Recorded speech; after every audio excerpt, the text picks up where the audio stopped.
ndabasuje mbahaye ikaze kuri Chabi Sport, amahoro y'Imana abane namwe aho mwese, bibutsa gukora subscribe kugira ngo tujye tubana umunsi ku wundi twiganira amakuru y'imikino atandukanye. Reka amakuru yacu y'imikino y'umunsi tuyahereye ku mugabo witwa Jurgen Klopp.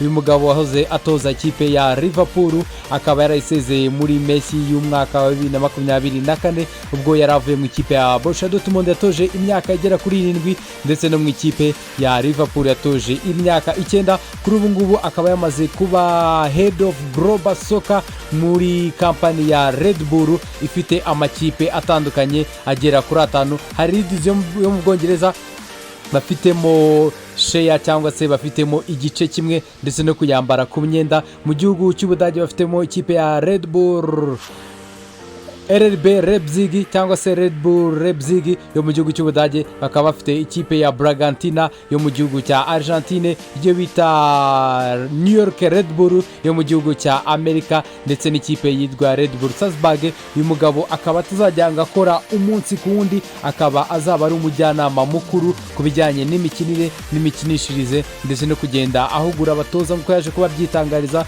ngo azagenda abasharinga cyangwa se ababwira kuri experience yagize mu gihe gitandukanye cy'imyaka myinshi amaze mu butoza.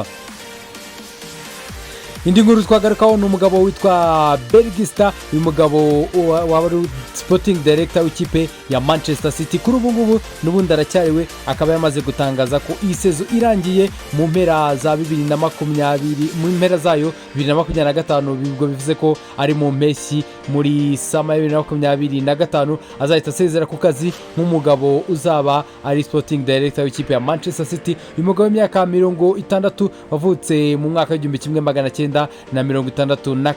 Uyu mugabo akaba yamaze kuba atangaza ko atazongera kuba ari umugabo sporting director w'ikipe ya Manchester City, dore ko yagezemo mu mwaka w'2012 agakora projet y'ikipe ya Manchester City yatwaye ibikombe byinshi bitandukanye. Akaba ari nawe wazanye Pep Guardiola mu ikipe ya Manchester City nk'umutoza mukuru wayo. Ikipe ya Manchester City ntabwo yarekeyeho kuko yamaze kuba yumvikana n'umugabo witwa Hugo Vianney, umugabo w'umunyaportugal, akaba ari directeur sportif w'ikipe ya Sporting Club de Portugal. Uyu mugabo waguze abakinnyi batandukanye barimo Gyökeres na ba Diomandi, akaba yamaze kuba yumvikana n'ikipe ya Manchester City kuzaza kuba sporting director w'ikipe ya Manchester City umwaka utaha wa 2025. akaba ari umwe mu bagabo bameze neza, ndetse bari bayoboye ikipe ya Sporting Club de Portugal yagiye ikora neza ndetse inagurisha abakinnyi benshi batandukanye. Umugabo witwa Iniesta, uyu mugabo akaba yamaze kuba atangaza ko yashize akadomo ku mupira w'amaguru nk'abigize umwuga. Yamaze kuba amanika urukweto, dore ko yamenyekanye cyane mu ikipe ya FC Barcelona ubwo yari afite duo ye hagati n'umugabo witwa Xavi Hernandez. Bakaba baranatwaranye igikombe cy'isi cya 2010 cyabereye Rukumbi mu gihugu cya Afurika y'Epfo ku mugabane wa Afurika, ubwo uyu mugabo Iniesta yanatsindaga igitego kuri finali, igitego kimwe ku busa mu batsinze ikipe y'igihugu y'Ubuholandi batwara igikombe cyabo cy'isi cya mbere mu mwaka wa 2010.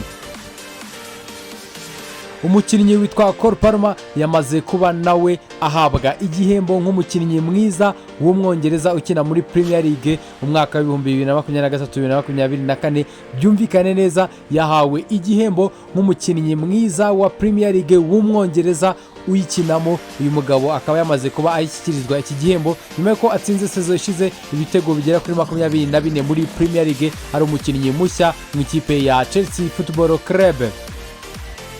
Mu ikipe ya Chelsea Football Club, uyu mugabo witwa Enzo Maresca waje mu ikipe ya Chelsea muri gisezo ya 2024-2025 yamaze kuba agirwa umutoza w'ukwezi dusoje, ukwezi kwa 9. Uyu mugabo akaba yamaze kuba ahabwa igihembo ahigitse abandi batoza batandukanye barimo Pep Guardiola ndetse n'umutoza wa Arsenal uyu bakamwita Mikel Arteta. Uyu akaba yamaze kuba ahabwa igihembo nk'umutoza mwiza w'ukwezi kwa 9. naho umukinnyi witwa Paul Pogba wamaze kuba agabanyirizwa ibihano wari wahanwe imyaka igera kuri 4 yose akaba yamaze kuba ahabwa igihano cy'amezi 18 adakina umupira w'amaguru ndetse bakuritiyeho igihe amaze hanze cyose kirenga umwaka akaba azagaruka mu kwezi kwa gatatu umwaka utaha w'imikino. uyu mugabo akaba avuga ko adashaka kuba yaba umukinnyi wa Juventus Dotere, bikaba bivuga ko uyu mugabo aba muri hafi amwegereye avuga ko ashaka guseza amasezerano akaba free agent, akaba yashaka indi kipe. ni umugabo w'umufaransa atwaye igikombe cy'isi 2018 agakina mu ikipe ya Manchester United ndetse uyu mugabo akaba afite imyaka 31 kugeza kuri ubu ngubu. naho mu ikipe y'igihugu ya Espagne ni imvune zivugwamo cyane z'abagabo babiri bakinnye bakanatwara Euro iheruka yabaye muri Messi mu kwezi kwa 8. abagabo babiri barimo mu kwezi kwa 7 abagabo babiri barimo Rodri Sultan w'ikipe ya Manchester City wavunitse ku mukino nk'uwa gatatu bakina n'ikipe ya Arsenal akavunika umwaka wose agize ligament croisé, ndetse na Daniel Carvajal wavunitse muri shampiyona ubwo bakinaga umukino uheruka, bakaba bamaze kuba bakorerwa operasiyo bari ku mbago bari muri process yo kugira ngo babe bazagaruka mu kibuga kugeza kuri ubu. naho umukinnyi witwa Erling Braut Haaland rutahizamu ikipe ya Manchester City n'ikipe y'igihugu ya Norvege yamaze kuba akora amateka ubwo atsindaga ibitego 2 mu bitego 3 batsinze mu mukino wa UEFA Nations League. uyu mukinnyi yakoze amateka yo kuba umukinnyi all time top scorer w'ibihe byose w'ikipe y'igihugu ya Norvege dore ko na kapiteni kuri uyu mugoroba batsinda ibitego 3, akaba amaze kugira ibitego 34 mu mikino 36 amaze kuba akina ikipe ya Norvege. akaba yatanze n'ubutumwa ko ari kwitegura kuba yakibaruka umwana we wa mbere.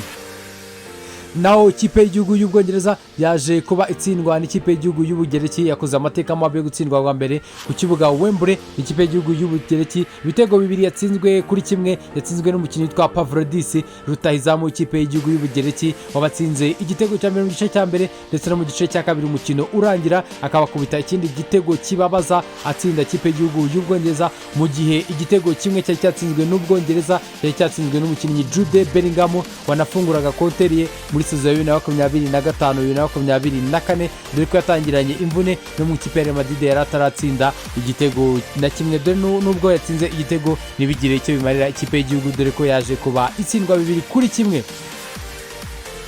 naho umukinnyi witwa Mario Balotelli Barua akaba yamaze kuba yegerwa n'umutoza Alberto utoza ikipe ya Genoa mu gihugu cy'Ubutaliyani, akaba ashaka kumugarura muri Serie A. uyu mugabo amenyekanye cyane mu ikipe ya Manchester City ubwo yari itangiye kugenda igurwa n'abagabo bafite agatubutse itsinda mu gihugu cy'Ubwongereza. yakiniye n'amakipe atandukanye arimo na AC Milan, bakaba bamukeneye kumugarura muri shampiyona ya Serie A mu ikipe ya Genoa.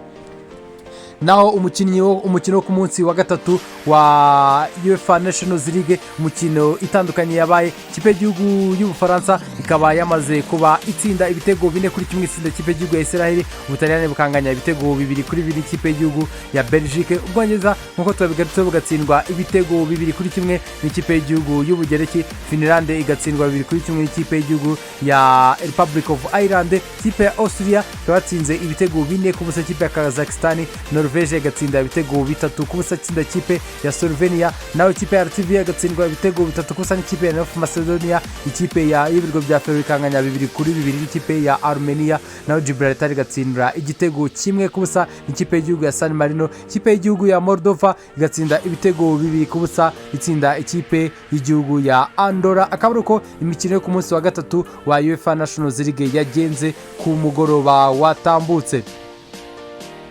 Reka dusoreze kuri iyi nkuru y'ikipe y'igihugu y'u Rwanda Amavubi iribuze kuba ikina umukino wayo wa gatatu mu itsinda irimo, iribuze kuba ikina n'ikipe y'igihugu ya Benin saa 12 z'umugoroba. ikipe y'igihugu baribuze kuba bakina mu gihugu cya Cote d'Ivoire dore ko ikipe y'igihugu ya Benin nta kibuga igira cyemewe. umukino wo kwishyura ukazaba ku munsi wo kuwa kabiri n'ubundi ku munsi wa kane ukazaba uba mu Rwanda kuri Stade Amahoro bakina n'ubundi n'ikipe y'igihugu ya Benin umukino wo kwishyura. Reka twifurize amahirwe masa ikipe y'igihugu y'u Rwanda Amavubi. mwakoze kudukurira kuri Chabi Sport, njye na Chabi, mukomeze kubana natwe amakuru y'imikino nakagaruka. Hasta la vista, shalom shalom.